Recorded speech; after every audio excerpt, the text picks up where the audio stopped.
Hello दोस्तों, मेरा नाम है विकास राज पुरोहित और आप देख रहे हो विक टॉक। रामायण एक ऐसा ग्रंथ जिसमें त्रेता युग के महान अवतार भगवान श्री राम के जीवन चरित्र को दर्शाया है। जहाँ उसमें एक और कपटी रावण और उसके विनाश की कथा है, वहीं दशरथ पुत्र राम से मर्यादा पुरुषोत्तम श्री राम के बनने की महान गाथा है। रामायण त्याग की चरम सीमाओं को दर्शाता एक ग्रंथ है जिसमें प्रतिस्पर्धा है त्याग की। यह कथा है भाइयों के प्रेम की, त्याग की। जहाँ लक्ष्मण जी राम जी के साथ वन चले गए और वहीं भरत जी अयोध्या में रह के भी सब कुछ त्याग के सन्यासी जीवन जिए। इन सब के बीच में शत्रुघ्न जी जो सबसे छोटे थे, उन्होंने क्या किया?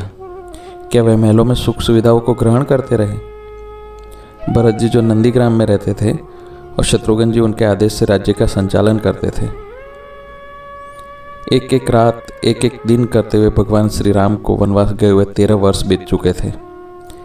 एक रात की बात है, कौशल्या जी अपने कक्ष में विश्राम कर रहे थे और अचानक उनकी नींद टूटती है। छत पर किसी के चलने की आहट सुनाई देती है। प्रहरी को दौड़ाया और पता करवाया छत पर कौन है, और पता चला श्रुति कीर्ति जी हैं। उन्हें नीचे बुलाया गया।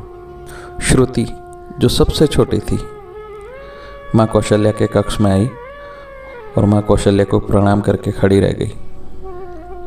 राजमाता कौशल्या ने पूछा, श्रुति, इतनी रात को अकेली छत पर क्या कर रही हो बिटिया? क्या नींद नहीं आ रही? शत्रुघ्न कहाँ है? श्रुति जी की आंखें भर आई, माँ की छाती से चिपट गई और गोद में सिमट गई और बोली, माँ, उन्हें देखे हुए तो 13 वर्ष बीत गए। कौशल्या जी का कलेजा कांप गया। तुरंत आवाज लगी और सेवक दौड़ आए। पूरे महल में शत्रुघ्न जी की खोज की गई। शत्रुघ्न जी कहीं नहीं मिले। महल का कोना कोना खोज लिया गया। अंत में पालकी तैयार की, माँ स्वयं उनको खोजने के लिए निकल पड़ी।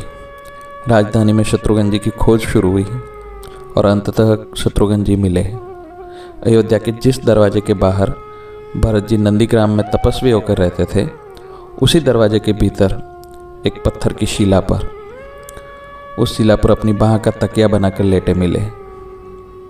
माँ सिरहाने बैठ गई, बालों में हाथ फिराया और आंसू की एक बूंद शत्रुघ्न जी के गाल पर पड़ी तो शत्रुघ्न जी की आंख खुली। माँ! शत्रुघ्न जी उठ खड़े हुए और माँ के चरणों में गिरे। माँ, आपने क्यों कष्ट किया? मुझे बुलवा लिया होता।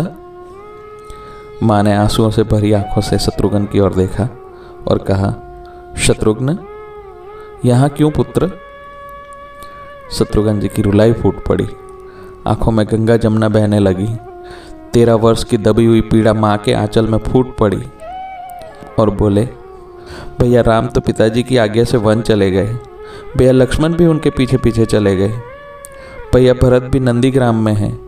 क्या ये महल, ये वैभव, ये रथ, ये राजसी वस्त्र विधाता ने मेरे लिए बनाए हैं माँ? कौशल्या जी निरुत्तर हो गई। गर्व मिश्रित दुख में उनका गला रूंध गया। कौशल्या माँ की आंखें आंसुओं से धुंधली हो रही थी और कह रही थी, तू सबसे बड़ा त्यागी निकला रे। सब वैभव के बीच में रहकर भी तू सन्यासी निकला रे शत्रुघ्न। धन्य है सुमित्रा को, धन्य है, धन्य है। यह है राम कथा। यह भोग की नहीं, त्याग की कथा है। यहाँ त्याग की प्रतियोगिता चल रही है और सभी प्रथम है, कोई पीछे नहीं रहा। चारों भाइयों का प्रेम और त्याग एक दूसरे के प्रति अलौकिक था। रामायण जीवन जीने की सबसे उत्तम शिक्षा देती है। जय श्री राम, जय सिया राम।